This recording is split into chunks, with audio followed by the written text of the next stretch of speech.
மூத்த அமைச்சர்களில் ஒருவராக இருப்பவர் பெரியசாமி.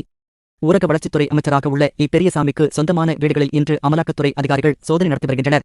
சிஆர்பிஎஃப் பாதுகாப்புடன் இந்த சோதனையானது நடைபெற்று வருகிறது. பெரியசாமி மகனும் பழனி சட்டமன்ற தொகுதி எம்எல்ஏவுமான செந்தில்குமார் மற்றும் பெரியசாமி மகள் இந்திராணி வீட்டிலும் அமலாக்கத்துறை அதிகாரிகள் சோதனை நடைபெற்று வருகிறது. காலையிலேயே நடந்து வரும் அமலாக்கத்துறை சோதனையால் அப்பகுதிகளில் பரபரப்பு ஏற்பட்டுள்ளது. பெரியசாமி கடந்த 2006ஆம் ஆண்டு முதல் 2010ஆம் ஆண்டு வரையிலான திமுக ஆட்சியில் அமைச்சராக இருந்தபோது வருமானத்துக்கு அதிகமாக ரூபாய் 2 கோடி சொத்து சேர்த்ததாக புகார் எழுந்தது. லஞ்ச ஒழிப்புத்துறை போலீசார் பெரியசாமி, அவரது மனைவி சுசீலா, மகன்கள் செந்தில்குமார், பிரபு ஆகியோர் மீது வழக்கு பதிவு செய்தனர். இந்த வழக்கை விசாரித்த திண்டுக்கல் நீதிமன்றம் பெரியசாமி மற்றும் அவரது குடும்பத்தினரை விடுவித்து உத்தரவிட்டது.